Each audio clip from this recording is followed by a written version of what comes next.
사도행전 15장 36절에서 41절의 말씀 다 같이 함께 봉독하겠습니다. 시작. 며칠 뒤에 바울이 바나바에게 말하였다. 우리가 주님의 말씀을 전파한 여러 도시로 신도들을 다시 찾아가서 그들이 어떻게 지내고 있는지를 살펴봅시다. 그런데 바나바는 마가라는 요한도 데리고 가려고 하였다. 그러나 바울은 밤빌리아에서 자기들을 버리고 함께 일하러 가지 않은 그 사람을 데리고 가는 것을 좋게 여기지 않았다. 그래서 그들은 심하게 다툰 끝에 서로 갈라서고 말았다. 바나바는 마가를 데리고 배를 타고 키프로스로 떠나갔다. 그러나 바울은 실라를 택하고 신도들로부터 주님의 은혜가 함께하기를 바라는 인사를 받고서 길을 떠났다. 그래서 시리아와 길리기아를 돌아다니며 모든 교회를 튼튼하게 하였다. 아멘. 할렐루야. 오늘 말씀 가운데 오늘 저와 여러분 안에 하나님의 은혜와 평강이 가득하시기를 예수님 이름으로 축원합니다. 교회 왜 나오시는 건가요? 예배 왜 드리는 겁니까? 내 병 좀 나아보자. 내가 좀 좋은 사람 돼보자. 내가 좀 복 좀 받아보자. 이러한 생각들은 우리가 하나님 앞에 예배하는 어떤 좋은 동기가 되지 못합니다. 오직 예배하는 것은 예수 그리스도께서 주인 되시고 그분의 말씀이 오늘 내 삶을 다스려 주시기를 바라는 마음으로 주님 앞에 나오는 겁니다. 그래서 오늘 우리가 하나님 앞에 그 말씀 앞에 우리의 마음에 무릎을 꿇고 그 말씀 앞에 오늘 우리가 순종하려 결단할 때 우리는 예배드리는 바른 목적을 성취하게 됩니다. 오늘 이 말씀을 통해서 오늘 저와 여러분의 삶에 말씀이 주인이 되시는 예수 그리스도께서 주인이 되시는 삶이 이루어지기를 소망합니다. 요즘 저는 아침 시간에 경건 시간을 갖기가 조금 예전보다는 좀 어려워졌습니다. 우리 아이들이 한 명은 고등학교를 가고 한 명은 이제 중학교를 가면서 고등학교도 또 라이드를 해줘야 되고 중학교도 라이드를 두 번을 양쪽을 해줘야 됐어요. 어쩔 때는 아내가 둘 다 중학교를 다닐 때는 아내 혼자서 그냥 다 데려다 줄 수도 있고 그랬는데 요즘은 그러지를 못해서요. 그래서 시간에 쫓겨서 분주하기도 하고 그래서 운전하면서 경건의 시간을 채울 때가 많습니다. 또 운전을 하다 보니까 눈은 앞을 봐야 되죠. 그래서 말씀을 이렇게 펴서 읽기보다는 주로 찬양을 들으면서 경건 시간으로 채워나갈 때가 많습니다. 물론 그러고 나서 교회 와서 기도합니다. 성도 여러분들을 위해서 기도하는 건 놓치지 않고 있습니다. 그런데 이 경건 시간을 차 안에서 운전하면서 듣다 보니까 음악을 들어서 그 음악 속에서 내 마음이 동요하는 것 말고 찬양의 가사들을 하나하나 마음 깊이 넣고 그리고 그 찬양의 가사대로 하나님 앞에 고백하고 찬양을 함께 따라하면서 열심히 찬양하면서 운전하게 됩니다. 지난 주간에는 우리 찬양팀에서 나누어준 CD를 함께 듣고 따라하면서 제 영혼이 하나님의 은혜로 충만하게 되는 경험들을 여러 번 하게 됐습니다. 이 자리를 빌어서 다시 한번 우리 전도사님께 감사드려요. 그런 찬양들을 또 우리에게 알게 해주셔서 고맙고 감사한 마음이 듭니다. 그 찬양들 중에 오늘 함께 불러주셨던 찬양이 있었죠. 나는 하나님을 예배하는 예배자입니다. 그렇죠? 내가 서 있는 곳 어디서나 하나님을 예배합니다. 이 찬양 부르면 운전하면서도 적용이 되죠 벌써? 지금도 하나님을 예배하고 있습니다 하면서 운전할 수 있어요. 그런데 이 찬양 뒷부분에 붙은 찬양이 하나가 있죠. 오늘은 다른 곡을 부르셨더라고요. 예배합니다 부르셨는데 그 주신 CD 가운데는 찬양이 붙어 있어요.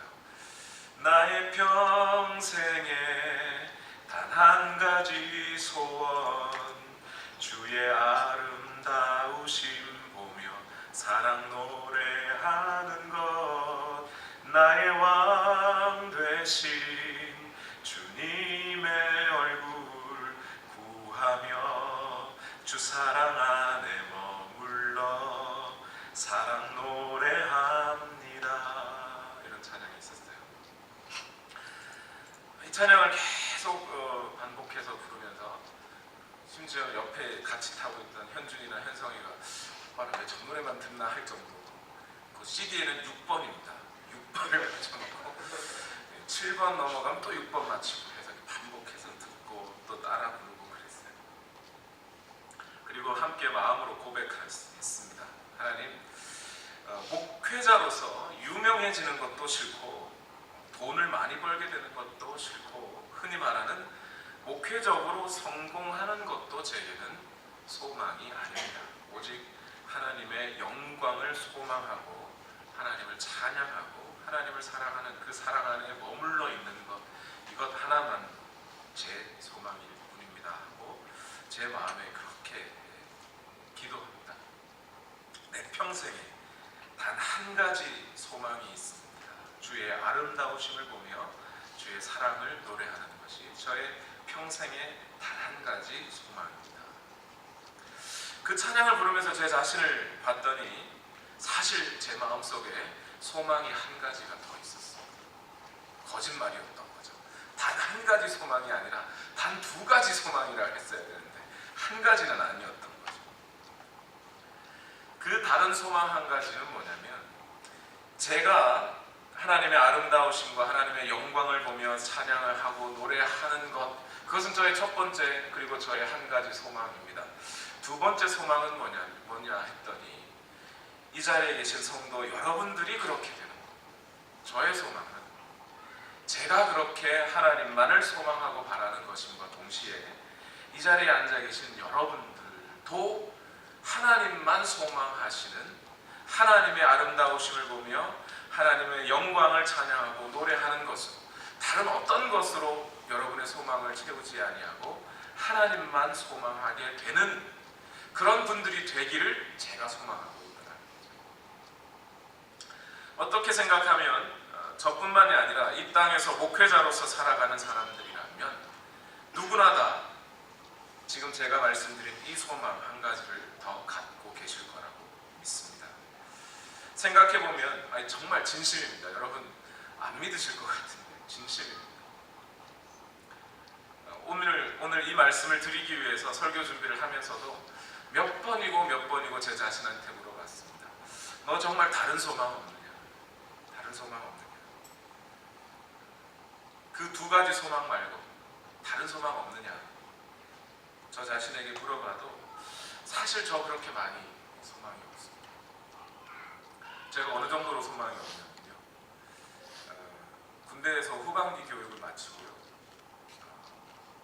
부대에서 허락을 해줘서 PX를 가게 해줬어요. 훈련병들은 원래 자대 배치 받기 전까지 PX 잘 못 가거든요. 부대에서 당직 사령이 가서 PX 갔다 오라고. 제가 그때 후반기 교육할 때 교반장이었는데 애들 인솔해서 갔다 오라고 그랬는데 저는 그 순간 PX에 가서 과자 먹을 소망도 없더라고요. 애들은 그렇게 가고 싶어 하는데 여러분 이게 얼마나 큰 소망인지 모르시죠?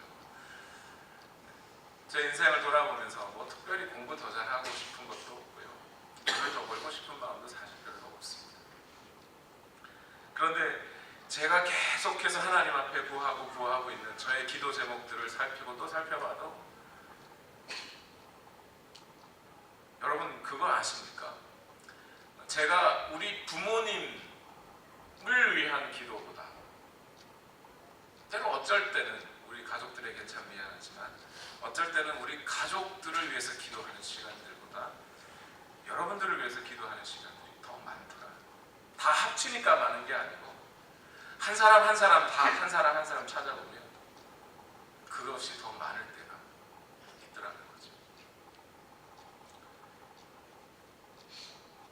여러분과 제가 무슨 관계가 있을까?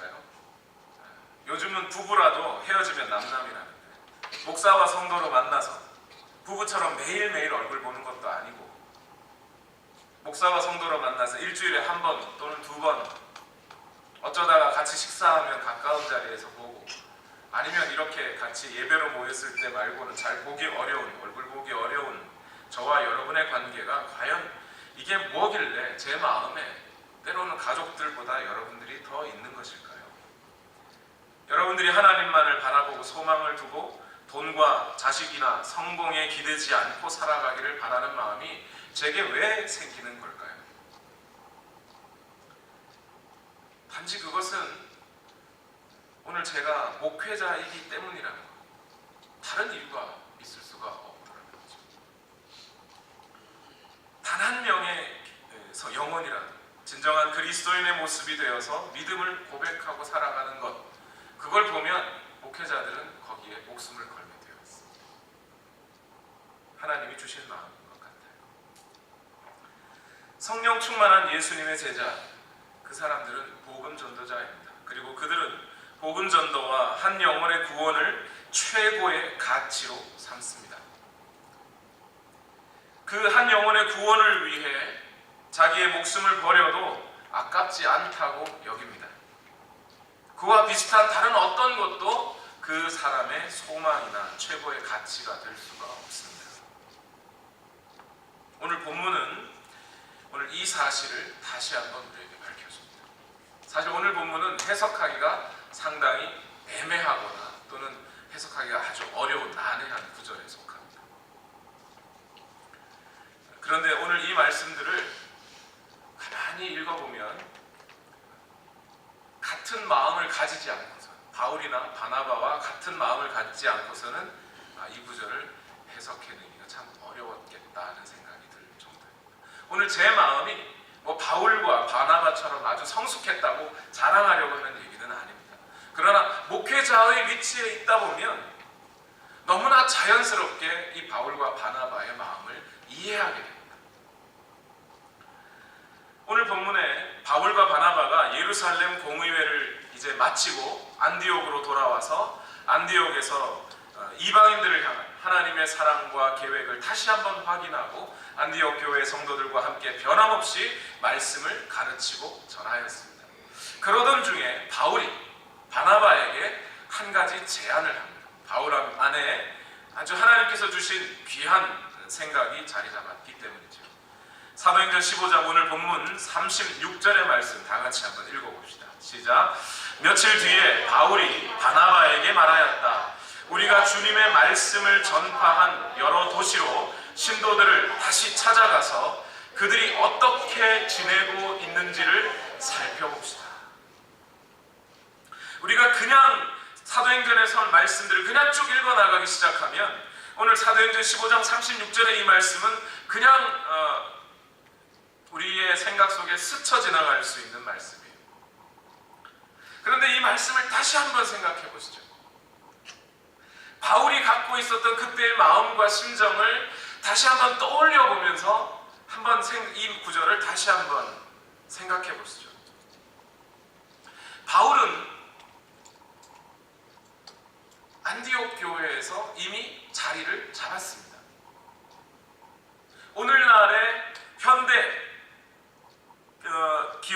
교회의 목회자들 또는 사역자들이라고 하는 사람들을 놓고 생각을 한번 해보시죠. 바울은 바나바의 초청을 받아서 안디옥 교회에서 말씀을 가르치는 사역자로 이미 사역을 했어요.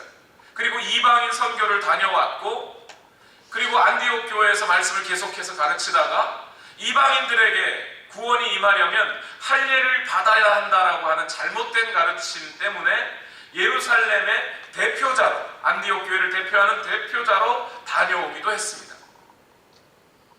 어떤 면에서 1차 선교 여행을 다녀오는 동안에 바나바보다 바울이 오히려 훨씬 더 두각을 나타내기 시작했어요.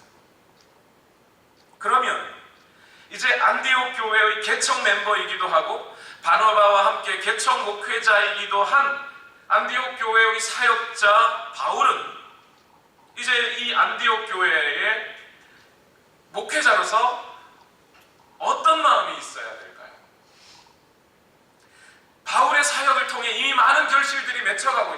안디옥 교회. 성도 수도 어느 정도 늘어났고 분위기도 아주 좋아졌습니다. 오늘날처럼 생각한다면 바울은 이제 무엇을 추구하며 목회를 하게 될까요? 이제 평신도들 좀 더 능력 있고 훈련된 평신도들을 잘 세워야지.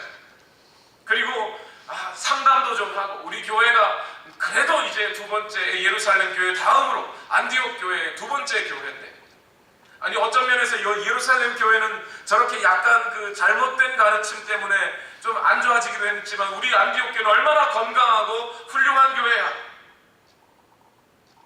다양한 인간적인 필요에 부응도 해주고 지역사회에 봉사도 하고 교회를 좀 안정시키고 이 나라가 요구하는, 시대가 요구하는 좋은 교회 만들고 싶지 않겠습니까? 오늘날 많은 교회들이 이것을 가치로 내삼죠. 그리고 목회자인 바울은 설교에 좀 힘을 쏟으면서 이제 교회를 좀 더 대형 교회로 만들어가야 하는 것 아닙니까? 일사가고 말씀과 기도에 전무하리라 하면서 성도들을 좀 잘 키워야지. 지성과 영성을 겸비한 목회자로서 좋은 책도 좀 쓰고 세미나도 가고 부흥회도 하고 안디옥 교회가 어떻게 이렇게 크고 건강한 교회가 되었는지 다른 목회자들에게 좀 알려줘 가면서 영적인 거성이 되어가는 그런 길만 남지 않았습니까? 바울에게 목회적으로 성공했다는 소리 한번 들어봐야죠. 그렇지 않나요? 그런데 돌연 바울은 그런 생각들을 다 접고 지금 복음을 전했던 그 도시들로 다시 찾아가자는 거예요. 뭐 이상한 거 아닙니까? 지금 바울이 뭐 약을 잘못 먹은 거 아니에요? 지금 자기가 전도했던 그곳으로 다시 돌아가자는 이 말의 의미가 뭔가요? 이 말은 결국 첫 번째는 어떤 의미냐면 안디옥 교회에 머물러 있는 시간이 이제 얼마 없을 거라는 거예요. 목회자로서 어떤 안디옥 교회를 대표하는 대표 목회자로서 안디옥 교회를 몇 년간 비우겠다는 얘기입니다. 이게 오늘날처럼 비행기가 있어서 한 주, 두 주 가서 부흥회 한번 해주고 오는 것, 이게 아니잖아요. 여러분, 바울의 1차 전도 여행만 하더라도 AD 47년에 시작해서 49년까지 약 2300km를 걸어 다녔어요. 안디옥 교회 담임 목사로서, 아니 뭐 교육 목사로서 2년 반 정도를 교회를 비웠다는 거예요. 또 이제 2차 전도 여행을 떠나게 되는데, 2차 전도 여행을 떠나는 건 AD 49년 말에 시작해서 52년 거의 겨울이 되어서야 안디옥 교회로 되돌아옵니다. 근 3년 또는 3년 반 정도를 교회를 비워야 한다는 이야기예요. 그것도 5,500km에 이르는 거리를 걸어서 여행을 했습니다. 2차 전도 여행은요. 교회는 또 어떻습니까?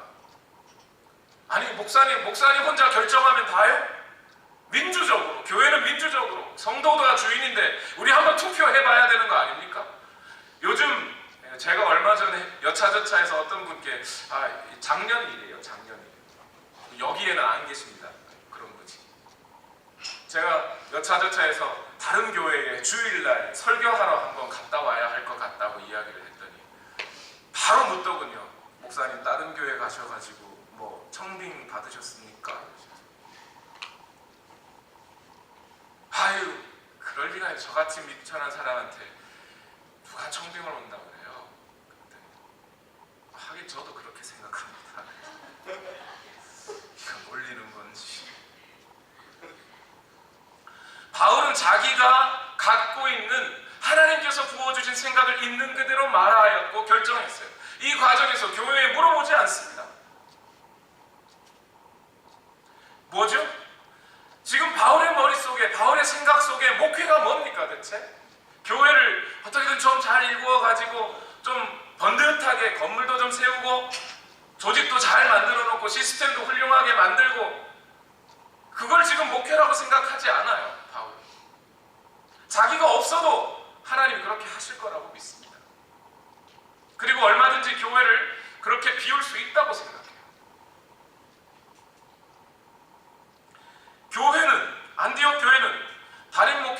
없이 이 바울이 혼자 가면 또 됐는데 바나바로 보고 같이 가자는 거예요. 사람들이 아니 바울 목사님 자유는 혼자 가시지 왜 바나바 목사님까지 같이 가자 그러시냐고. 바나바 목사님은 남아서 주일날 설교하셔야 되지 않냐고. 누구도 그렇게 말하는 사람이 없었어요. 둘째로 바울의 제안은 바울이 지금 전도하던 곳으로 했던 그 성도들이 잘 있는지 한번 가보자고 하는 이 이야기는 첫 번째 교회를 많이 비워야 한다는 이야기이기도 하고 두 번째는 가서 죽을 수도 있다는 이야기입니다. 이미 1차 전도 여행에서 바울은 거반 죽는 아니 실제로 남들이 다 죽었다가 했어요. 죽었다가 깨어나는 그 경험을 했습니다. 그 왔던 곳으로 되돌아가다는 거예요. 거기 성도들은 잘 있는지 거기 성도들은 정말 하나님을 바라며 복음에 붙들린 바 되어서 잘 있는지 살펴봤으면 좋겠다는 거예요.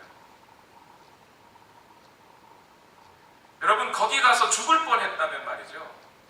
복음 전도자인 바울의 마음에 이런 마음이 있을 수 있지 않나. 야 거기는 좀 땅이 안 좋은데 영적으로 좀 혼탁한 동네야.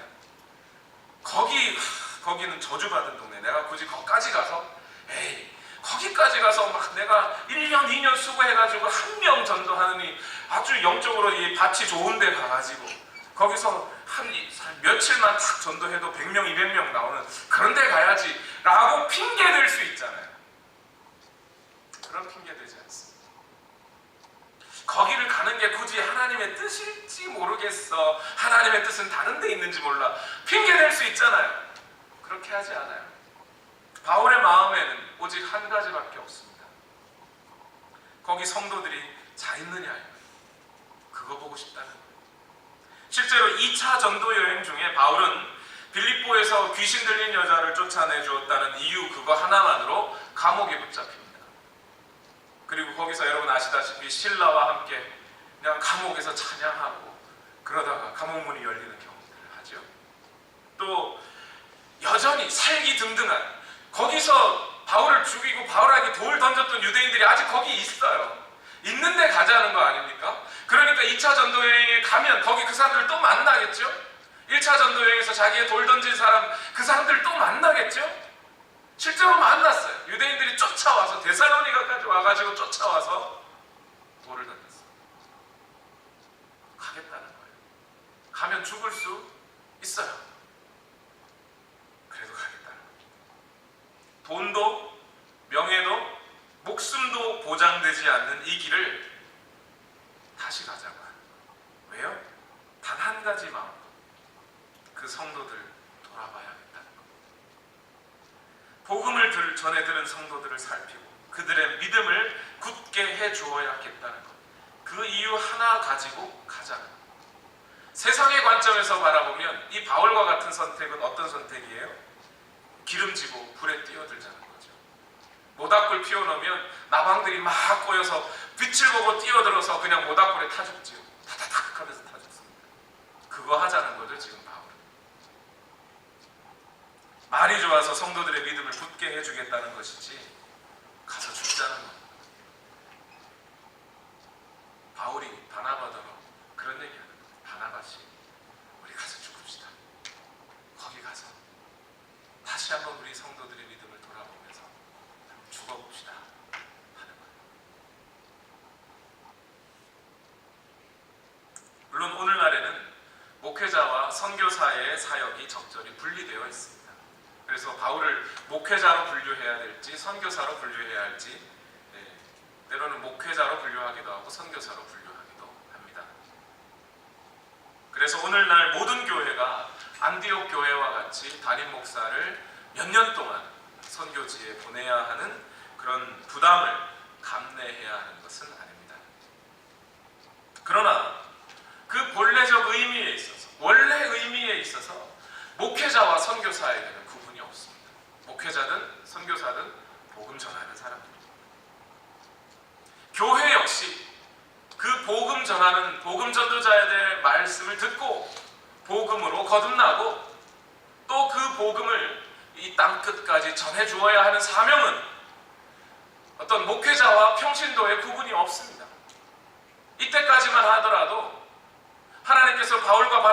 세워 보내라 하셨기 때문에 그렇게 보낸 것이지, 그리스도 안에 들어온 모든 사람들, 그들을 풀타임 사역자와 평신도로 구분하지 않아요. 그건 중세시대 때 천주교 때에서나 있던 일들이에요. 그 잔재들일 뿐입니다. 모두가 다 예수 그리스도의 제자였어요. 모두가 다 복음 전도의 사명을 가진 사람들이었어요. 안디옥 교회 성도들 역시 다 똑같이 그렇게 생각했던 겁니다. 내가 갈 수 있으나 내가 가야만 하나, 또 하나님께서 저들을 보내라 하시니 저들을 보낸다고 보내는 거예요. 그래서 함께 그 모든 것을 이해할 수 있었던 거죠. 저도 바울과 같이 사역해야 하고, 우리 온누리 교회도 이 안디옥 교회와 같이 복음 전도의 사명을 나누어 가져야 할 줄 믿습니다. 아무도 아멘을 안 하시고 그래야 할 줄로 믿습니다. 그렇게 돼야 돼요. 오늘 우리가 목회자와 또 교회에 대해서 우리 자신이 너무 잘못된 선입견을 갖고 있었어요. 초대 교회가 갖고 있었던 그들의 마음과 그들의 생각은 오늘날 우리의 것과는 너무나 달라요. 그러면 누가 누구를 닮아야 돼요? 그분들이 우리를 닮을까요? 우리가 그분들을 닮을까요? 확실하죠. 그것은 우리가 그분들을 닮아야 돼요. 자, 이 바울의 제안을 받은 바나바는 어떻게 반응했습니까? 오늘 본문 사도행전 15장 37절 말씀을 다 같이 읽읍시다. 시작. 그런데 바나바는 마가라는 요한도 데리고 가려고 하였다. 자, 여기가 모든 갈등의 씨앗이죠. 바울도 보통은 아닙니다만 바나바도 보통은 아니에요. 꽃배기예요. 그는 바울의 제안에 동의한 정도, 가자고 하니까 같이 갑시다 하는 정도가 아니라 마가도 데리고 갑시다, 이렇게 나오기 시작했어요. 그런데 여기 바나바의 태도를 우리는 잘 이해해야 합니다. 이 본문을 제대로 이해하고 오늘 본문이 주려고 하는 말씀들을 우리가 제대로 그 교훈들을 충분히 받아들이기 위하여서는 지금 바나바가 마가를 데리고 가자고 하는 이 말의 의미를 좀 더 정확하게 알아야 해요. 마가는 바나바의 관계가 어떻게 되죠? 바나바의 옛날 개역개정 성경에는 마가는 바나바의 생질이다 이렇게 돼요. 생질. 생질이 뭔지 아시나요? 조카는 조카인데 어떤 조카냐면 누나나 여동생의 아들을 생질이라고 해요. 보통 형이나 남동생의 아들이면 조카, 그냥 다 조카라고 부르는데요. 그 중에 특히 누나, 누이들이죠. 그러니까 누나나 여동생의 아이, 그러니까 나에겐 조카가 되는 그 누나나 여동생의 아이가 생질이라고 합니다. 조카예요, 한마디로 말하면. 마가는 바나바의 조카예요. 그런데 삼촌인 바나바가 마가를 데리고 가자라고 했을 때, 여러분, 이게 무슨 바나바가 저기 5일장, 저기 안디옥에 5일장 서는데 장 보러 가자, 그 가는 길에 조카 좀 데리고 갈까? 이런 뜻인가요, 지금? 반장 선거한대, 반장 선거. 우리 조카 좀 끼워줘 해서 반장 끼워달라는 그 얘기인가요? 바울과 마찬가지로 바울도 돌에 맞았지만 바나바도 그 옆에 함께 있었던 사람이에요. 바나바도 함께 그 모든 어려움들을 같이 겪었던 사람이에요. 2차 전도 여행을 이제 시작하자고 하는 바울이 지금까지 왔던, 전도했던 그곳으로 돌아가 다시 그들이 잘 서 있는지를 보자고 하는 바울이 가졌던 마음과 바나바가 가졌던 마음이 다르지 않아요. 바나바 역시 거기 가면 안디옥 교회와는 몇 년 동안 떨어져 있어야 할지 모르고 가서 죽을지도 모른다는 각오가 있는 사람이에요. 그 자리에 마가를 데리고 간다는 것은, 조카 마가를 데리고 간다는 것은 마가도 같이 죽자는 겁니다. 그 의미가 아니고 뭐겠어요? 여기 바울 목사님, 아주 훌륭한 목사님 있는데 이 목사님한테서 좀 배워볼래? 그래서 너도 좀 큰 목사 돼야지, 이런 게 아니라고요. 지금 바울 목사님 가서 죽잔다, 나도 가서 죽기로 결단했다, 마가야 너도 같이 죽을래? 이 얘기를 하고 있는 거예요. 그런데 바나바가 왜 하필 마가를 데리고 가려고 했을까요? 사도행전에는 지금 바나바가 마가를 데리고 가야 하겠다고 하는 이유를 설명하지는 않습니다. 왜 바나바가 마가를 데리고 가려고 했는지는 아직은 밝혀지지 않았어요. 그런데 우리는 성경 전체를 쭉 읽어보면서 바나바가 마가를 데리고 가려고 하는 이유 한 가지를 어느 정도 추론해 볼 수 있어요. 여러분, 우리가 신약 성경을 펴서 읽으면 제일 처음에 나오는 책이 무슨 책이죠? 뭐요? 마태복음입니다. 아직 그거 모르시는 분은 없으시죠? 마태복음 다음에 마가복음이 있습니다. 여기 나오는 바나바의 조카가 마가복음을 지은 그 마가예요.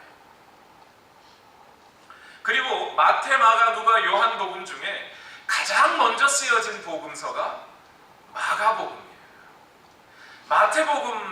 마태복음을 쓴 마태도 마가복음을 참고하여 제자로서 예수님을 경험하였던 그 예수님과 예수님의 일들을 적었어요.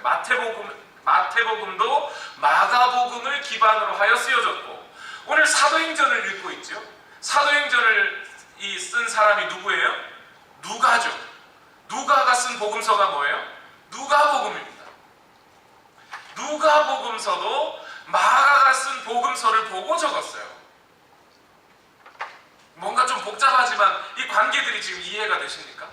누가는 지금 마가에 대해서 기록을 하고 있는데, 그 마가는 이 누가가 누가복음을 쓸 때, 사도행전보다 누가복음이 먼저 쓰여졌잖아요. 그러니까 사도행전은 이미 누가복음을 쓴 다음에 쓰고 있는 책이에요. 그러니까 이 누가는 마가에 대한 감정도 동시에 갖고 있죠.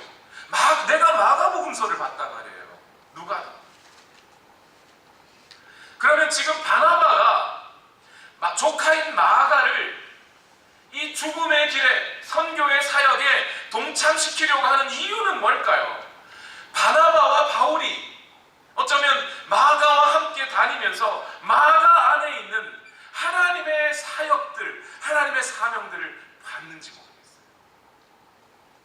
어쩌면 바나바 자신은 자기에게 주어진 일은, 자기에게 주어진 하나님의 사명은 바울을 리크루트하고, 바울을 세우고, 또 마가를 세우고, 그들을 나보다 훨씬 더 훌륭한 사람들로 세워내는 것. 바나바는 복음서를 쓴 적이 없어요.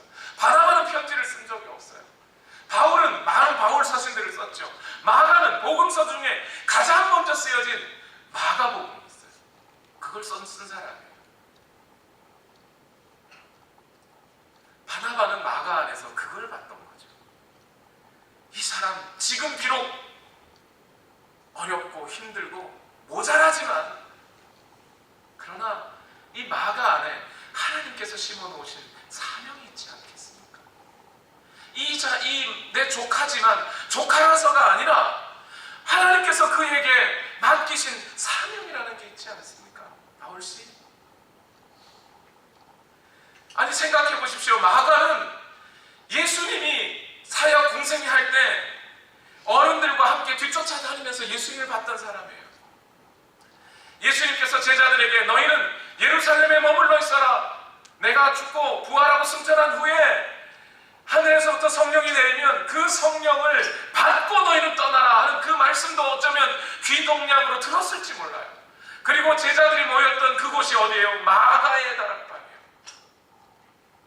그때는 비록 어렸지만 그 자리에서 급하고 강한 바람 같은 소리가 일어나 하늘에서 그 성령께서 임하여 각 사람 위에 성령이 충만하게 내렸던 그 성령 충만의 사건을 마가는 봤던 사람.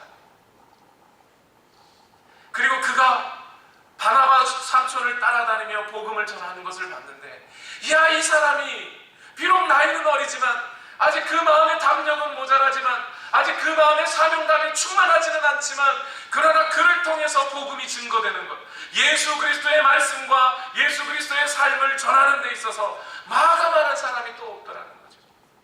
그것을 바나바는 봤던 거예요. 예를 좀 드리고 갑시다. 바울 당신과 제가 협력해서 함께 사역하면서 이 마가를 잘 가르치면 아마 하나님께서는 이 사람을 통해 너무나 크고 훌륭한 일들을 하실 것 같습니다. 바나바는 이기적인 욕심이나 인맥을 채우려고 마가를 데리고 가자는 게 아니에요. 그렇게 생각하면 오늘날 목사님들이 조금의 특권이라도, 목회적인 조금의 특권이나 어떤 금전적인 어떤 이권이라도 내 아들에게 한번 물려줘 보고 싶어하는, 세습하고자 하는 목사님들의 마음과 이 바나바의 마음이 뭐가 달라요? 그런 거 아니에요. 같이 죽어보자는 거예요. 같이 한번 하나님의 뜻을 이루어보자는 거예요. 여기에 대해서 바울은 어떻게 태도를 취하나요? 사도행전 15장 38절에서 39절 말씀 다 같이 읽어봅시다. 시작.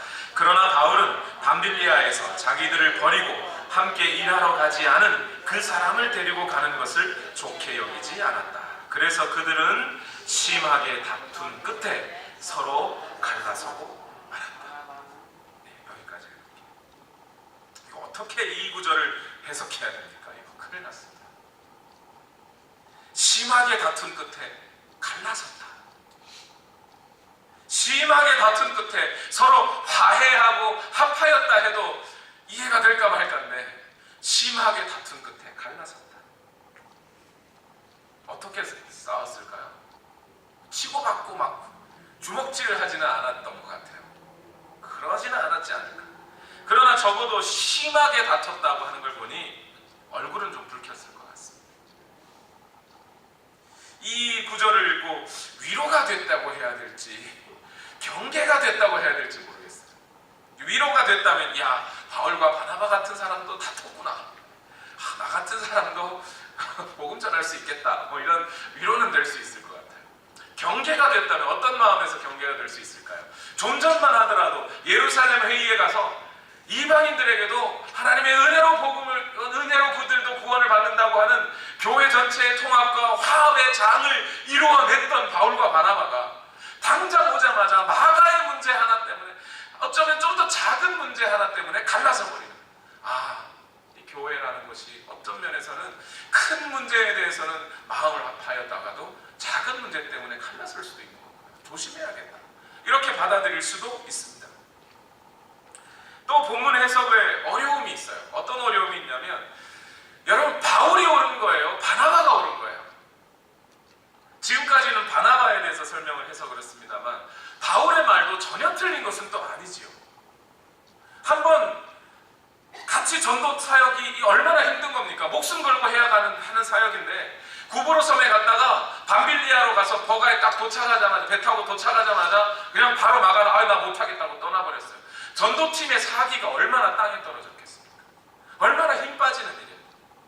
같이 밥하고 반찬을 하다가도 한 사람, 나 너무 힘들어, 나 놓고 갈래고 가면 혼자 그거 하려면 얼마나 힘들어요.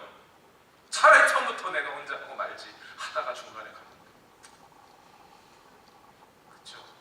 그 힘든 전도 사역을 하다가 중도에 그만둔 사람이란 말이에요. 이제 2차 전도 여행에 가야 되는데, 바울의 마음에는 그 땅에 성도들이 있으면 그 성도들 북돋아주고 그 성도들의 믿음을 견고해주게 해주면서 목숨 걸고 그 일을 하러 가는데, 갔다가 또 마가가 나 못할 것 같아 그러고 돌아가면 그거 어떡하라는 거예요 대체. 그리고 거기 가가지고 마가를 뭐라고 소개할 거예요? 그 사람들한테 루스드라에 가가지고 디모데한테, 야, 여기 사실은 마가인데 사실은 1차에 우리가 왔을 때 여기까지 오다가 사실 혼자 도망간 사람이다, 이렇게 소개할 수는 없잖아요. 바울도 난처한 거예요. 어떤 목사님이 그러더군요. 은퇴하신 목사님이 후배 목사님들에게 하시고 싶은 말씀이 두 가지가 있어요. 하시고 싶은 말씀이 뭡니까? 꼭 말씀해 주십시오 그랬더니, 문창선 목사님이 그런 얘기 하시더군요. 두 가지를 당신들 꼭 기억하십시오. 첫 번째, 여러분들의 신학을 바울 신학으로부터 시작하십시오. 이렇게 얘기하셨어요. 바울 신학으로 시작해야 됩니다. 그래야 목회가 무엇인지 압니다. 두 번째, 너무나 중요하고 또 중요한 것인데, 사람을 잘 세우십시오. 사람 잘못 세우면 교회 전체가 흔들리게 되어 있습니다. 처음부터 꼼꼼하게 따지고 급하다고 막 세우지 말고 한 사람 한 사람 생각하고 따져서 세우십시오. 바울의 태도와 같은 말씀 아닌가요? 지금 바울은 마가라는 사람이 싫다는 게 아니에요. 난 마가가 좋아 싫어 이런 어떤 호불호의 문제가 아니에요. 누가는 이렇게 기록하죠. 바울은 마가를 데려가기 싫어함으로, 이렇게 말하지 않았어요. 바울은 뭐라고요? 밤빌리아에서 자기들을 버리고 함께 일하러 가지 않은 그 사람을 데리고 가기 싫었다는 거예요. 마가라는 사람 자체가 싫다는 게 아니에요. 마가가 바나바의 조카라서 싫다는 게 아니에요. 그 사람이 했던 그 행동이 결국에는 복음을 전하는 모든 일에 오히려 마이너스가 됐기 때문이라는 거예요.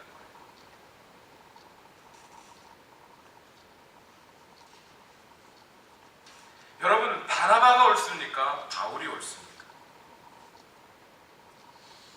여러분 같으면 어떻게 하시겠습니까? 마가를 데리고 가시겠습니까? 아니면 다음 기회에 네가 좀 더 성숙한 걸 보고 다음 기회에 같이 가자 하겠습니까? 오늘 누가는 이 본문을 설명하면서 바울이 옳다고 이야기하지도 않고 바나바가 옳다고 이야기하지도 않습니다. 여러분, 아나니아와 삽비라 이야기를 쭉 읽어보면, 쭉 읽다 보면 누가 잘못했어요? 아나니아와 삽비라가 분명히 잘못했어요. 딱 보면 보이잖아요. 그렇게 써놨습니다. 그런데 지금은 바울이 옳다는 거예요? 바나바가 옳다는 거예요? 약간은 바울 쪽에 무게를 두고 있습니다. 누가는 바울 쪽에 무게를 두고 있어요. 왜요? 이제 15장 이 마지막 부분인데 16장 이후로는요, 바나바는 등장하지 않습니다. 마가도 등장하지 않습니다. 사도행전 안에서는.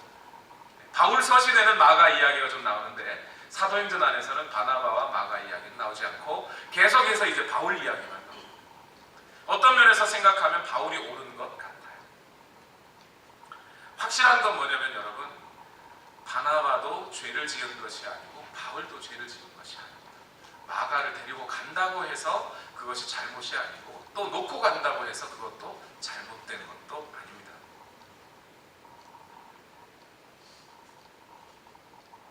그런데 여기서 한 가지 우리는 조금 눈여겨봐야 할 부분이 있습니다. 바울은 이 문제에 대해서 나중에 어떤 생각을 했을까요?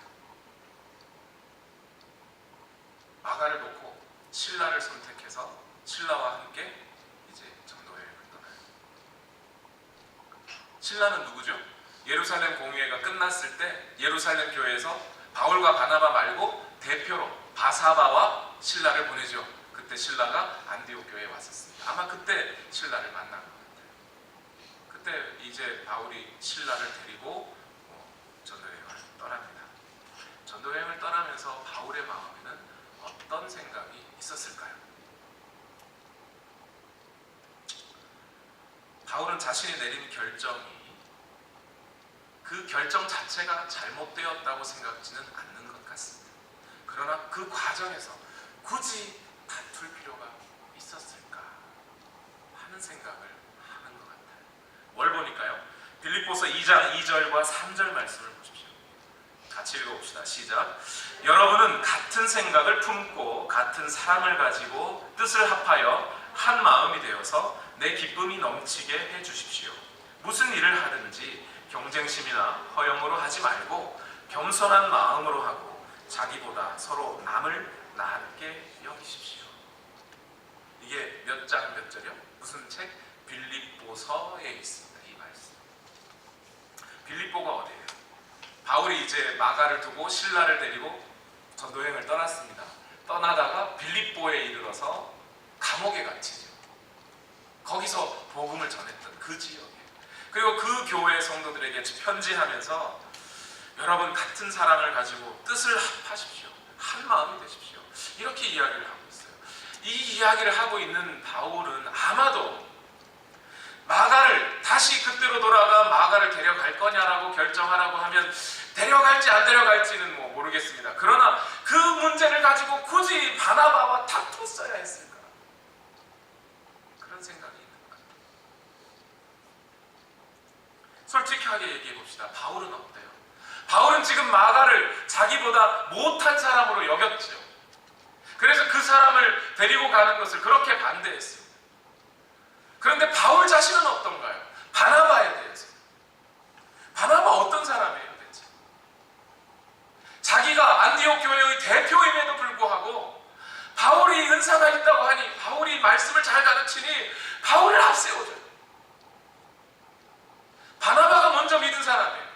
나이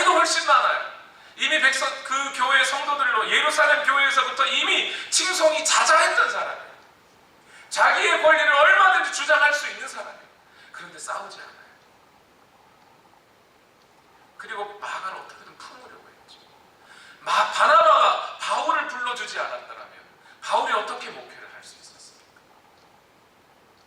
그런 바나바에 대하여 내가 굳이 바울이 마가를 볼 때 나보다 못한 사람이라고 여긴다면 바나바가 나를 볼 때 그럴 수도 있지 않았겠어요? 그런데 바나바는 그걸 다 이해해줬단 말이죠. 지금까지 내가 잘못했구나, 굳이 다투지 말았어요. 그걸로 갈라설 문제까지는 아니었는데 라는 생각을 하지 않았을까요? 그래서인지 바울은 이후에 마가를 동역자로 여겨줬습니다. 골로새서 4장 10절 말씀 읽어볼까요? 시작. 나와 함께 갇혀있는 아리스다고와 바나바의 사촌인 마가가 여러분에게 문안합니다. 마가가 여러분에게 가거든 잘 영접하라는 지시를 여러분이 이미 받았을 줄 압니다. 마가가 여러분에게 가거든 잘 영접하라는 지시를 받지 않았습니까? 지금 마가는 어떻다고요? 나와 함께 갇혀 있습니다. 골로새서를 쓸 당시에 감옥에서 바울이 편지를 썼는데 그 감옥에서 편지를 쓸 때 마가가 옆에 있었다는 거. 바울이 마가를 데리고 있었다는 거예요. 또 빌레몬서 1장 23절과 24절을 보십시오. 시작. 그리스도 예수 안에서 나와 함께 갇힌 에바브라가 그대에게 문안합니다. 나의 동역자인 마가와 아리스다고와 데마와 누가도 문안합니다. 마가는 나의 동역자입니다. 이 정도만이 아니에요. 디모데후서는 바울이 죽기 직전에 이제 로마 감옥에서 추운 겨울을 나하고 이제 거의 죽음이 바로 눈앞에 있을 그때 디모데후서 4장 9절에서 10절 말씀에 11절 말씀에 바울은 이런 이야기를 디모데에게 편지로 보냅니다. 읽어봅시다. 시작. 그대는 속히 나에게로 오십시오. 데마는 이 세상을 사랑해서 나를 버리고 데살로니가로 가고 그레스게는 갈라디아로 가고 디도는 달마디아로 가고 누가만 나와 함께 있습니다. 그대가 올 때에 마가를 데리고 오십시오. 그 사람은 나의 일에 요긴한 사람. 감옥에 있는 바울이 디모데에게 편지하면서 다 떠나버렸습니다. 다 떠났습니다. 이 복음 전도하는 일이 너무 힘들고 고통스러우니까 다 떠났습니다. 그런데 디모데 씨 올 때 마가 좀 데리고 오십시오. 마가가 꼭 필요합니다. 마가가 꼭 필요합니다. 그는 정말 요긴한 사람입니다. 그가 정말 필요합니다. 마가는 그런 사람이었어요. 감동적이지 않습니까? 마가가 이런 사람이 될 때까지 바나바의 공이 컸어요? 바울의 공이 컸어요? 바나바의 공이 컸죠. 바나바가 키운 겁니다. 바나바 밑에서 전도 여행을 함께 하면서 마가는 마가 공을 썼던 거예요. 그리고 그 마가를 바울이 이제서야 하나님께서 어차피 저렇게 마가를 들어 쓰실 거였는데 내가 굳이 싸워가면서 그렇게 할 필요가 없었지.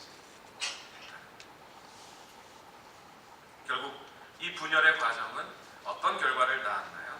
사도행전 15장 39절에서 41절 39절 중반부터 읽어볼까요? 바나바는부터 시작. 바나바는 마가를 데리고 배를 타고 키프로스로 떠나갔다. 그러나 바울은 신라를 택하고 신도들로부터 주님의 은혜가 함께하기를 바라는 인사를 받고서 길을 떠났다. 그래서 시리아와 길리기아를 돌아다니며 모든 교회를 튼튼하게 하였다. 참 여기서요 여러분, 저는 이거 읽으면서 막 전율이 참 신기한 일이다. 여러분, 바울이 바나바더러 같이 어디로 가자 그랬죠? 우리가 전도했던 그곳으로 돌아가서 거기서 성도들을 좀 다시 한번 믿음을 든든하게 해주십시다 이랬죠. 그리고 그것 마가의 문제 때문에 둘이 다투고 갈라섰어요. 그래서 각자의 길을 가버렸습니다. 근데 각자의 길을 간 곳이 어디예요? 바나바는 키프로스로 가고 바울은 시리아와 길리기아로 갔다 이렇게 돼 있어요. 원래의 목적을 이뤘습니까? 못 이뤘습니까? 원래 목적대로 간 거예요. 둘 다 사실은요.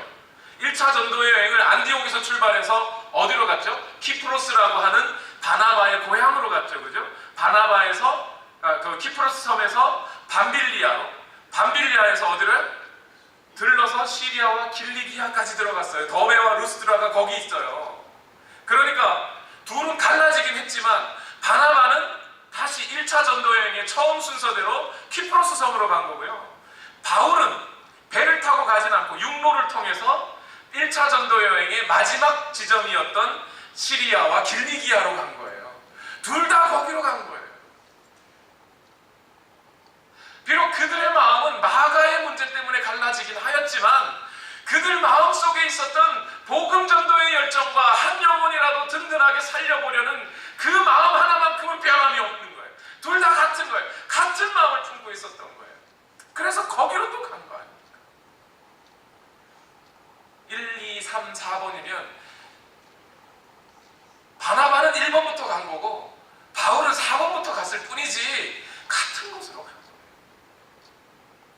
뿐만 아니라 여러분 정말 놀라운 것은요. 바울이 그렇게 4번부터 거꾸로 갔잖아요. 그죠? 근데 거기에 가서 누구를 만나요? 하나님께서 약속하신 믿음의 아들 디모데를 거기서 만납니다. 뿐만 아니라 거기에서 하나님의 뜻에 따라 유럽의 문을 열기 시작해요. 만약 이렇게 서로가 다른 길로 가지 않았더라면 유럽의 문이 열릴 수 있었을까요? 물론 하나님께서 원하시는 또 어떤 방법을 통해서라도 일을 하셨겠죠. 바울은 머릿속에 아마 선뜻 지나가는 하나님의 어떤 그 계획과 놀라우신 은혜에 그냥 감동하지 않았을까 싶어요. 저도 이걸 읽으면서 막 소름이 돋아요. 하나님은 어떻게 이걸 아시고 그들을 그리로 보내셨어요? 우리가 싸우고 찢고 뽑고 뭘 하든 복음 전도의 열정과 한 영혼을 살려보고자 하는 그 마음만 있으면 하나님의 뜻은 분명히 이루어지는구나. 마가를 통해서 하나님께서 복음서를 쓰시고자 싶으시면 그렇게 하시는구나. 유럽의 문을 열고 싶으면 또 그렇게 하시는구나. 우리가 어떻게 오늘 지금의 과정을 거쳐가든 하나님의 뜻은 이루어지는 겁니다. 그러니까 바울이 뭐라고 하는 거예요? 다툼이나 허용으로 하지 말고 경쟁심으로도 하지 말고 오직 나보다 남을 낫게 여겨라. 오늘 내가 비록 내 뜻을 이루지 못한다 하더라도 내 주장이 옳다고 주장하지 못한다 하더라도 그래서 어떤 경우 내가 다툼에서 진다 하더라도 괜찮다. 하나님의 뜻은 이루어진다. 하나님의 너를 향한 뜻은 이루어진다. 걱정하지 말고 가라. 이 말씀이 여기 있는 오늘날 많은 사람들이 기독교 안에서 교파의 분열이 있다고 문제 삼습니다. 예, 저도 마음 안타깝습니다. 분명히 마음을 합하지 못하는 점에 있어서 또 나보다 남을 낫게 여기라고 하는 성경의 말씀을 제대로 지키지 못하고 한다는 점에서 교회의 분열은 비난받아 마땅합니다. 그러나 여러분, 교회 안에 교파가 분열되어 있는 자체가 죄이냐? 아닙니다. 그럴 수는 없습니다. 한국 교회는 장로교, 감리교, 성결교, 침례교 등의 교파로 갈라져 있습니다.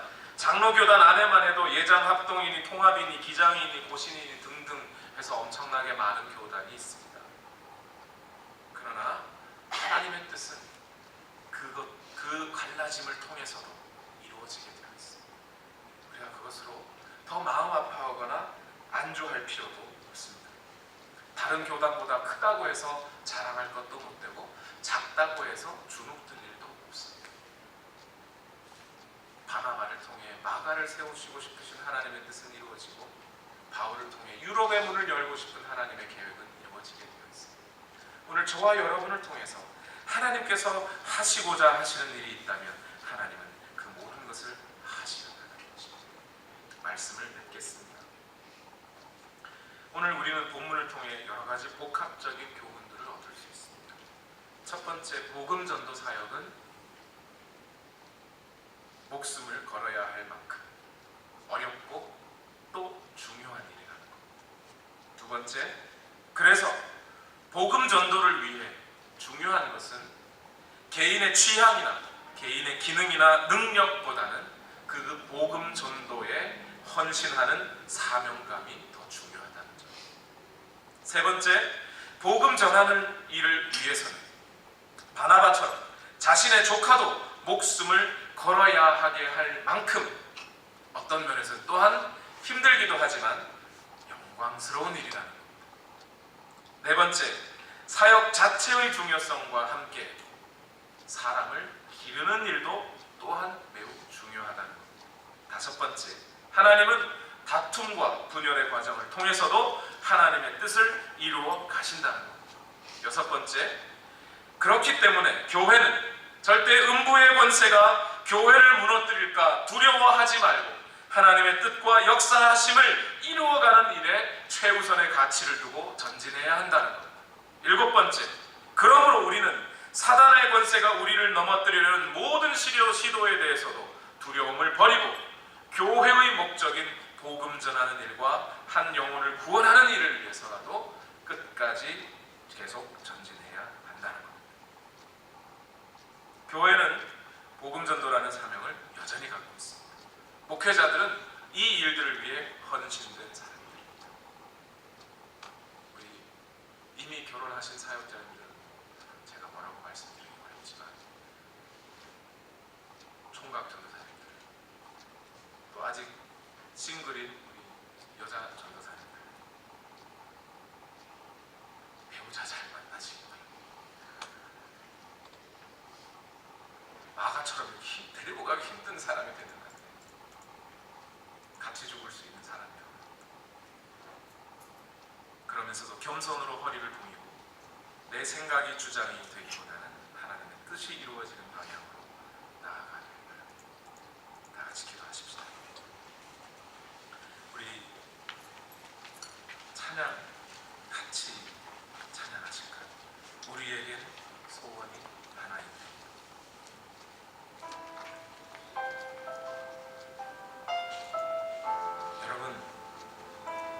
여러분의 소원은 무엇입니까? 여러분의 뜻은 무엇이고 여러분 자신의 주장은 무엇입니까? 그런데 여러분, 그것을 이루시기 위하여 다투시겠습니까? 물론 바울은 단지 자기의 뜻을 관철시키려고만 했던 것은 아닌 것 같습니다.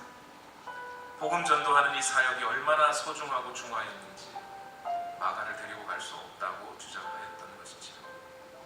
그런데 여러분, 이제 좀 더 성숙한 바울은 우리에게 말합니다. 어떤 일이든지 무엇을 하든지 다툼이나 허영으로 하지 마라. 오직 나보다 남을 낫게 여겨라. 그리고 그러한 일들을 통해 주의 복음은 선포된다는 것, 전해진다는 것. 오늘 우리 이 마음을 가지고 함께 이 찬양 부르십시다. 우리의 소망이 있지만 그 소망은 하나님의 뜻을 이루는 것입니다. 우리에게 소원이 하나인데, 우리에겐 소원이 하나인데, 주님 하시오시, 주님 하시오시, 그날까지 우리 가슴에 새긴, 우리 가슴에 새긴 주의 십자가 사랑, 나의 교회를 사랑케 하네.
다시